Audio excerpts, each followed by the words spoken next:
사랑하는 성도 여러분, 코로나 제2차 대확산으로 말미암아 정부의 방역 지침에 따라 우리 교회 당회는 오늘부터 한 주간을 현장 예배를 온라인 영상 예배 방식으로 드리도록 결정을 했습니다. 코로나가 백신이 이제 보급이 이루어지고 코로나 종식이 공식적으로 선언되기까지는 아마도 오랜 시간이 걸릴 것으로 그렇게 많은 분들이 얘기를 하고 있습니다. 그래서 최근에는 이제 위드 코로나 이런 말을 사람들이 사용을 합니다. 앞으로 대략 1년 반 정도, 그러니까 2021년 말까지는 코로나의 상황이 계속된다, 이렇게 봐야 할 것 같습니다.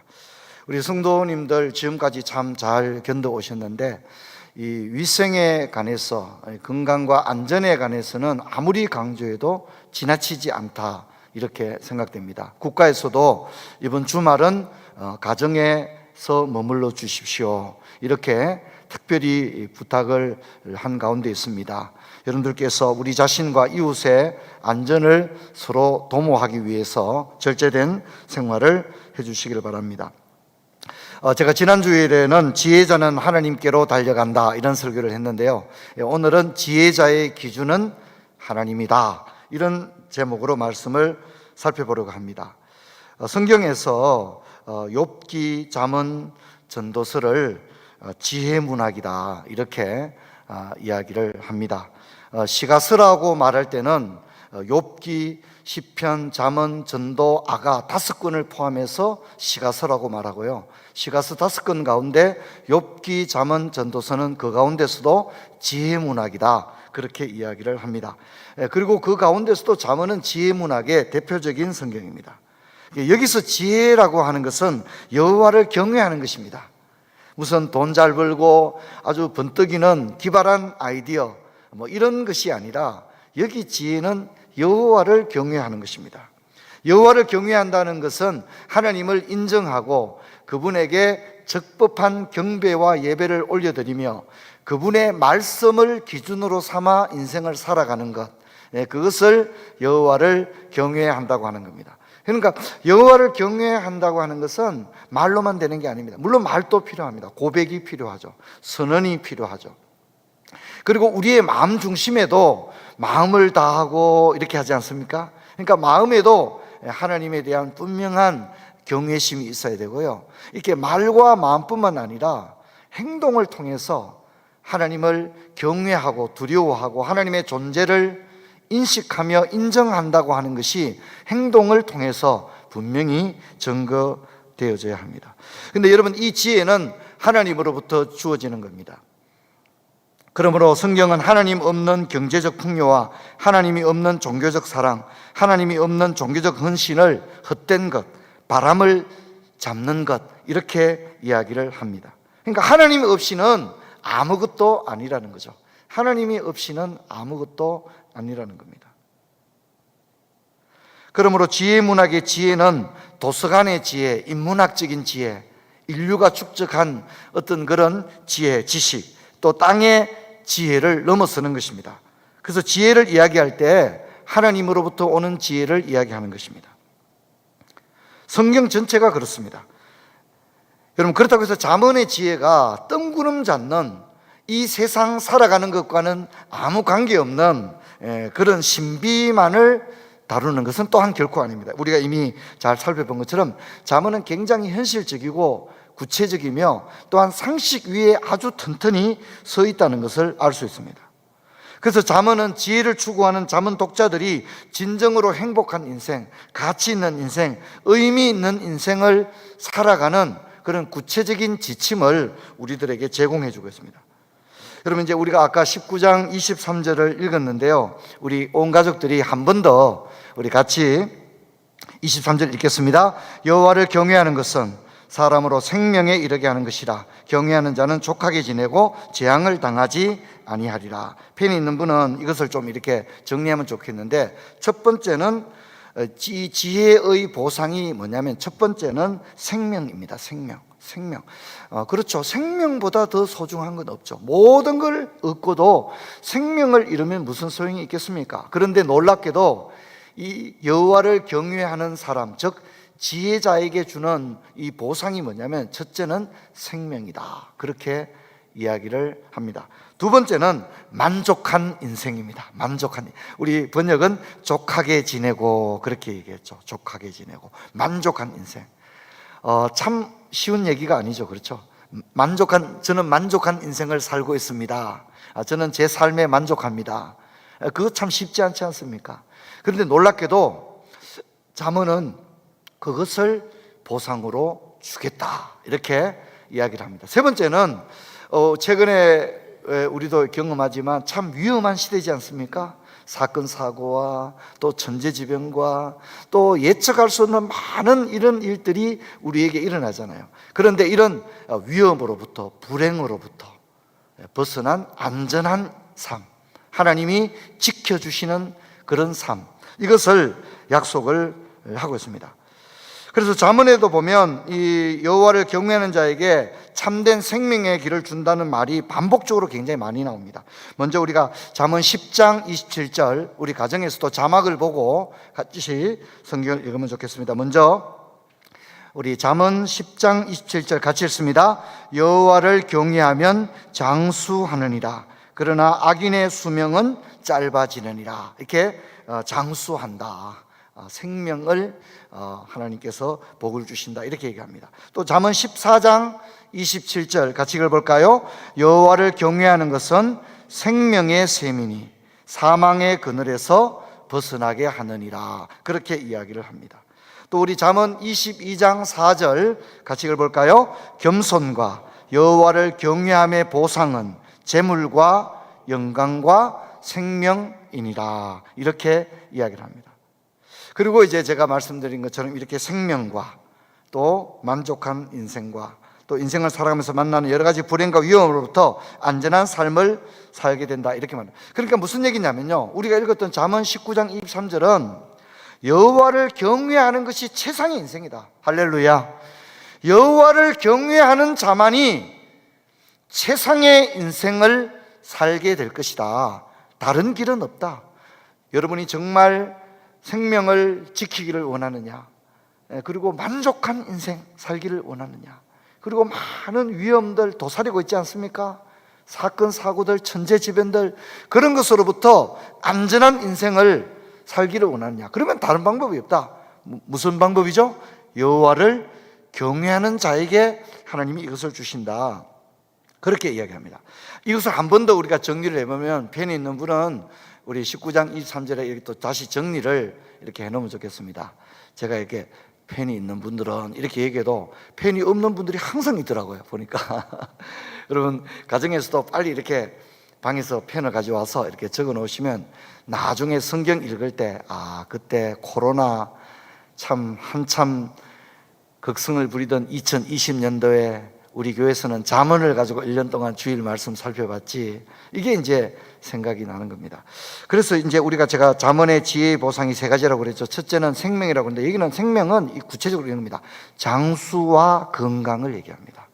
장수와 건강. 그리고 이제 그런 육체적인 그런 생명뿐만 아니라 뭡니까? 영혼의 구원을 이야기하는 거죠. 영혼의 구원을 얻는 것. 이게 다른 말로 뭐죠?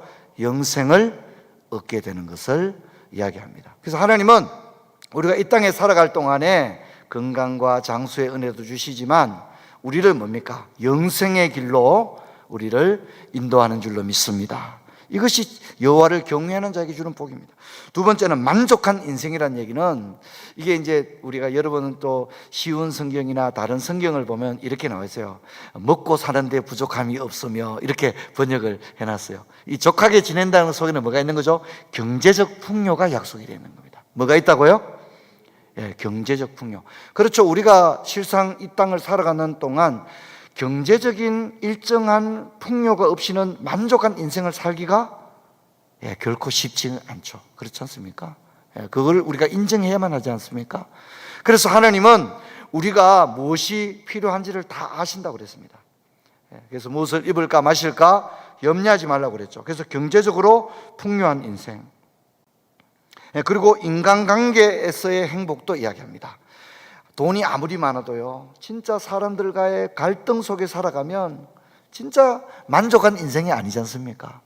그래서 종종 참 저 사람은 아쉬울 게 없었는 것 같은데 돈도 많고 사회적 지위도 있고, 그런데 아주 때로는 안 좋은 소식이 들려오는 경우도 있지 않습니까?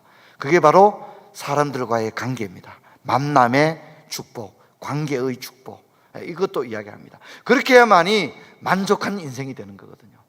그리고 이제 이 만족한 인생이라는 건 다른 말로 행복한 인생입니다. 행복한 인생. 내 삶은 너무너무 행복했습니다.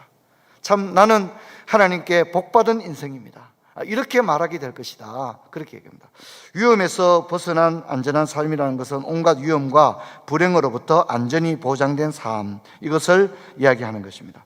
그래서 결국 지금 우리가 살펴본 이 세 가지는요, 이거 없이는 행복한 인생이라 할 수가 없습니다.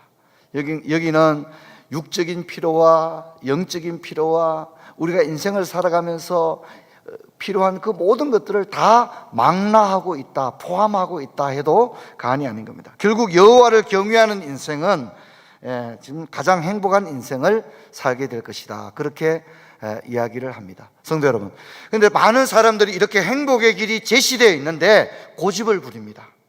그거 뭐 다 아는 얘기, 그게 복이 없는 거죠. 그렇죠? 어리석은 것을 선택하는 거죠. 하나님께서 우리에게 가장 복된 것을 가르쳐 주시고 제시해 주시고 길을 보여주셨어요. 근데 문제는 사람들이 그것을 따르지 않는 거예요. 그리고 다른 것을 따르는 거예요. 성경에도 보면 마지막 때가 되면 사람들이 기가 가려워서 사욕을 쫓을 스승을 둔다 그랬습니다. 엉뚱한 방향으로 가는 거예요. 그래서 우리가 잠언을 공부하면서 많이 반복적으로 듣던 말씀이 있죠. 어떤 길은 사람이 보기에 바르나 필경은 사망의 길이다 그랬지 않습니까? 자기 딴에는 얘기합니다. 나 이번에 기가 막힌 거 이번에 발견했다고. 진짜 자기 인생을 멋지게 이끌어 줄 것 같은데 그게 바르게 보인다 이 말입니다. 그때 볼 때는 이게 진짜 바르고 좋고 행복하고 그렇게 보이는데 뭐라고 말한다고요? 사망의 길이다, 그렇게 이야기합니다. 여러분, 사람이 보기에 바른 것이 아니라 하나님이 우리에게 제시하신 길을 걷게 되기를 주의 이름으로 축원합니다. 축원합니다.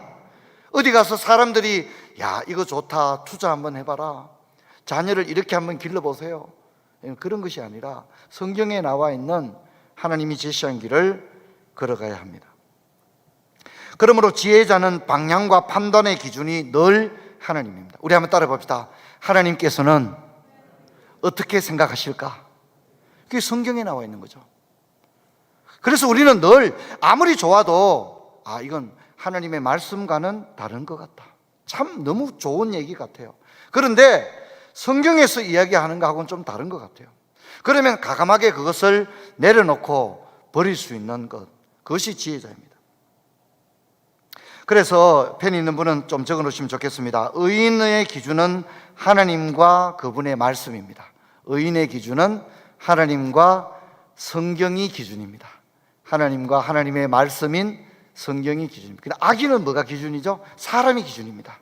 사람이 기준이에요. 사람이 기준이고 또 뭐가 기준이죠? 돈이 기준입니다. 돈이 기준이 됩니다. 자, 그러면 이제 우리가 잠언 19장을 통해서 의인과 악인의 판단 기준이 무엇이냐에 따라서 어떻게 인생이 달라지는지를 몇 가지를 좀 살펴보려고 하는데, 먼저 의인을 한번 살펴봅시다. 여러분, 우리 성경 잠언 19장 17절 우리 같이 한번 읽도록 하겠습니다. 가난한 자를 불쌍히 여기는 것은 여호와께 구워드리는 것이니 그의 선행을 그에게 갚아 주시리라. 보십시오. 가난한 자에게 구제하는 건데 의인은 이것을 단순히 윤리적이고 도덕적인 행위, 휴머니즘의 차원을 넘어서 구제라는 행위를 누구와 연관시켜서 생각하고 있죠? 여호와와 연관을 시키는 거예요. 가난한 사람 도와야 되겠다, 그런 1차적인 차원이 아니라 가난한 자를 반드시 도와야 되는 거예요. 왜냐하면 그것은 여호와 하나님의 명령이잖아요. 그렇죠? 그래서 참된 경건은 고아와 가부를 그 환난 중에 돌아보고 라고 말했고, 하나님은 자기 자신을 고아와 가부의 아버지다 이렇게 말씀했거든요. 그러니까 우리가 단순히 착한 일 한다. 야, 나 착한 일 많이 해야 되겠다. 여러분, 라이온스 클럽도 착한 일 많이 합니다. 근데 그거하고 다르단 말입니다. 착한 일을 하고 구제를 하는데 그 근거와 배경이 누구로부터 주어진다고요? 하나님으로부터 주어집니다. 따라합시다. 이 일은 하나님께서 기뻐하신다. 그렇게 하는 겁니다. 그래서 가난한 자를 불쌍히 여기는 것은 믿지 않는 사람도 그렇게 하지 않습니까? 그런데 가난한 자에게 불쌍히 여기고 구워주는 것은 하나님께 구워드리는 것이다. 이렇게 이야기한다는 말입니다. 여러분, 성경에도 보면 지극히 작은 자에게 한 것이 곧 하나님께 한 것이다. 그렇게 얘기합니다. 이처럼 의인들은, 지혜자는 모든 것을 단순히 윤리적이고 도덕적이고 상식적이고 통념적인 그런 차원에서 하는 게 아니라 하나님의 차원에서 하는 것입니다. 여러분들도 모든 여러분의 판단과 기준이 하나님의 차원에서 하게 되기를 주의 이름으로 축원합니다. 자, 여러분, 잠언 19장 14절 한번 볼까요? 잠언 19장 14절 같이 했습니다. 집과 재물은 조상에게서 상속하였거니와 슬기로운 아내는 여호와께로서 말미암느니라. 자, 슬기로운 아내는 어떻게 해요? 여호와께로서 말미암는다. 그렇게 말합니다. 결혼과 자신의 아내를, 자신의 배우자를 단순한 만남이 아니라, 야, 친구가 나한테 소개해줘가지고 내가 결혼했다. 그게 아니라 자신의 배우자를 누구의 차원에서 이해하고 있다고요? 내 배우자는, 내 남편은, 내 아내는 누가 주셨다고요? 하나님이 내게 주셨다. 그렇게 이해하는 겁니다. 이건 차원이 다른 거죠. 차원이 다른 것입니다. 결혼과 자신의 배우자를 단순한 만남의 차원이 아니라, 선택의 차원이 아니라, 이 사람은 하나님이 내게 주신 사람입니다.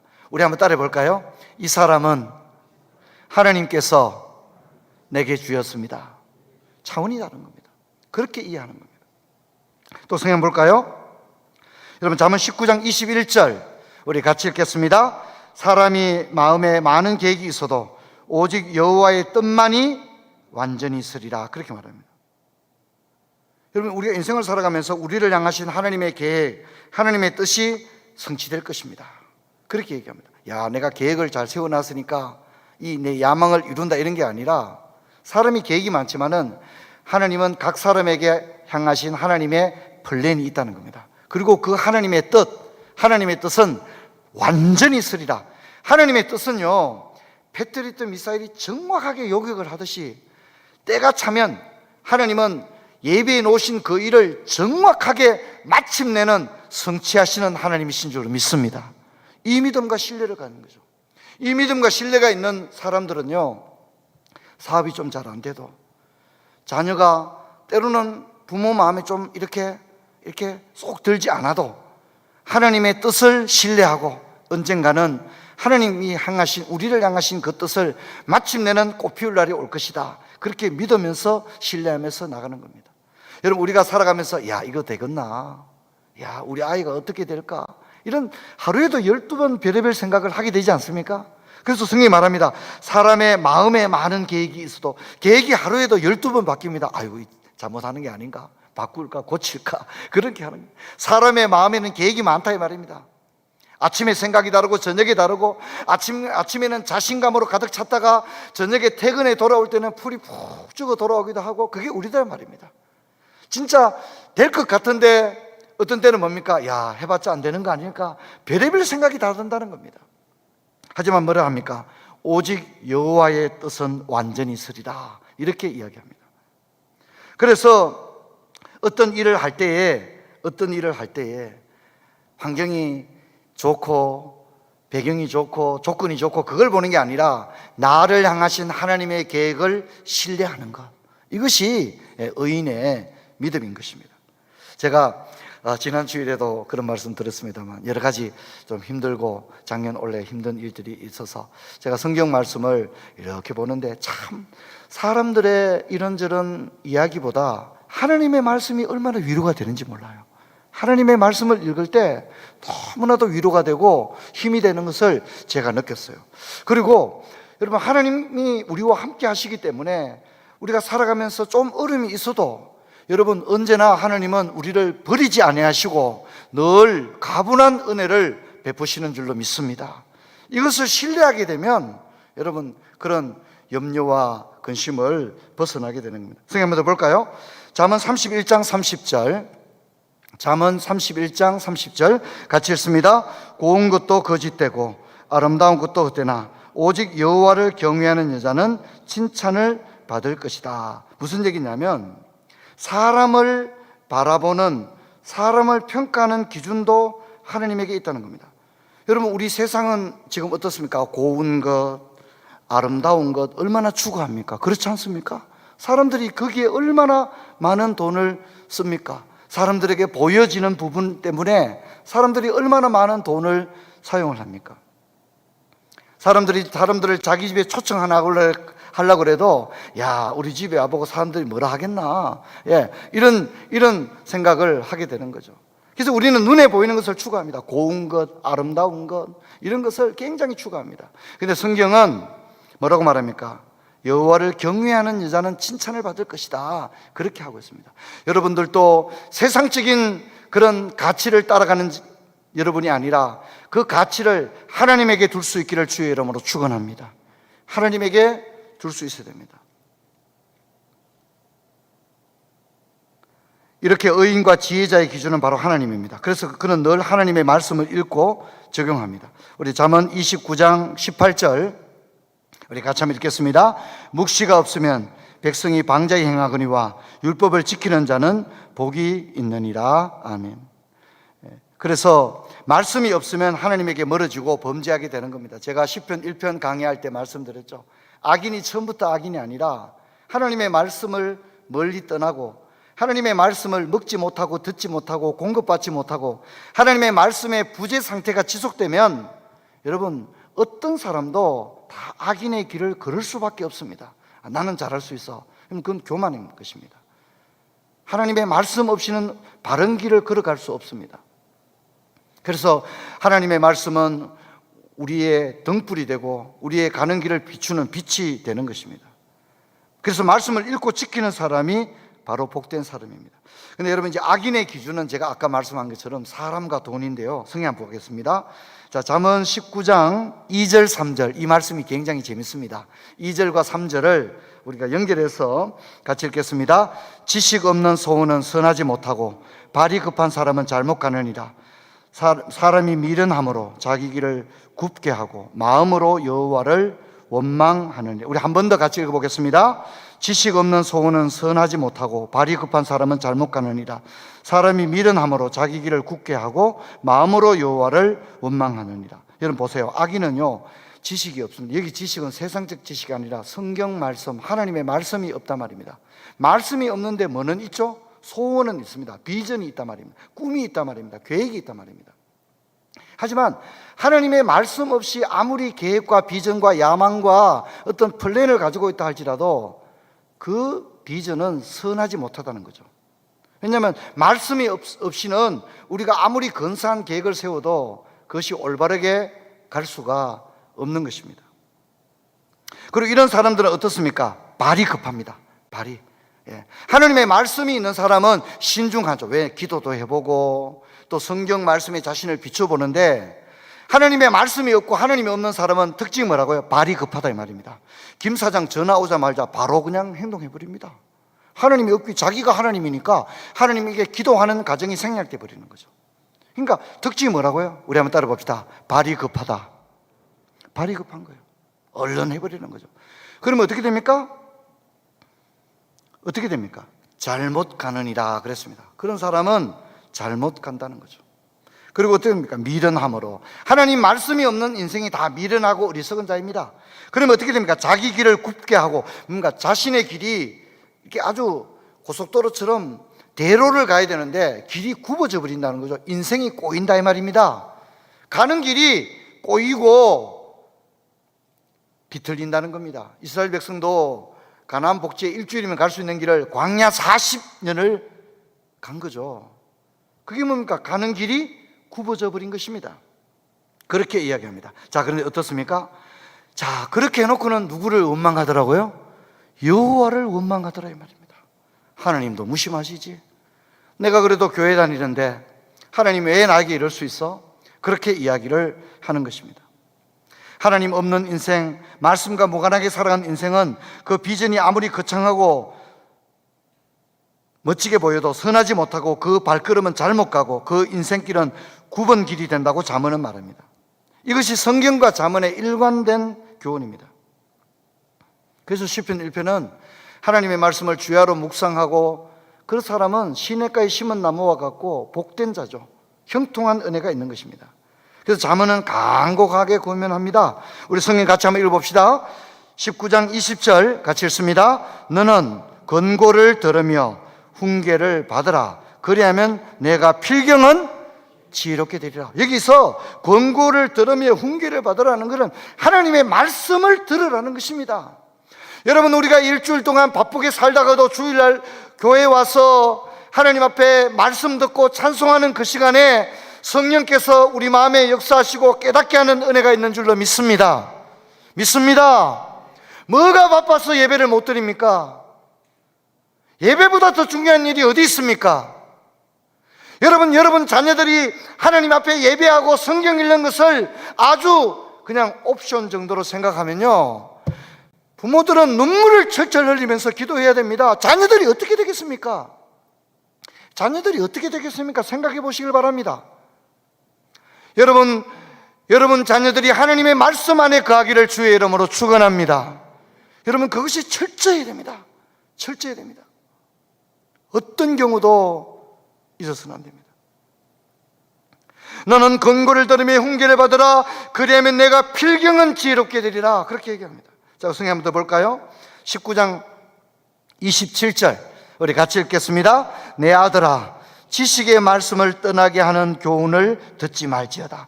세상에 많은 소리가 들려오는데 그 얘기들은 뭡니까? 교회 가지 마라.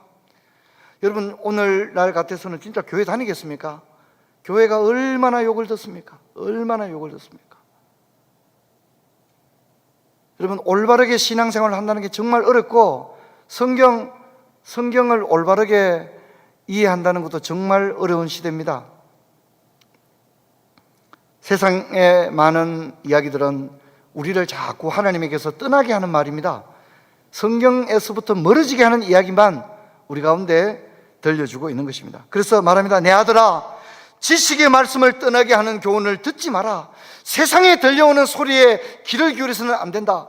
세상은 교회를 떠나게 하고 하나님을 떠나게 하고 말씀을 멀어지게 하는데, 사랑하는 내 아들아, 너는 그런 교훈을 듣지 말지어다. 그렇게 간곡하게 이야기를 합니다.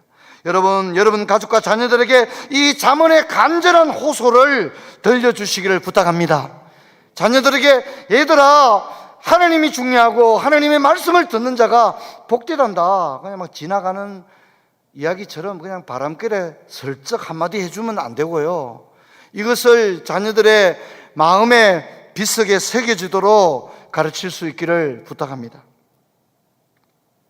여러분, 이제 저는 말씀을 맺고자 합니다. 우리 마지막으로 잠언 19장 23절 한 번 더 읽겠습니다. 여호와를 경외하는 것은 사람으로 생명에 이르게 하는 것이라. 경외하는 자는 족하게 지내고 재앙을 당하지 아니하나.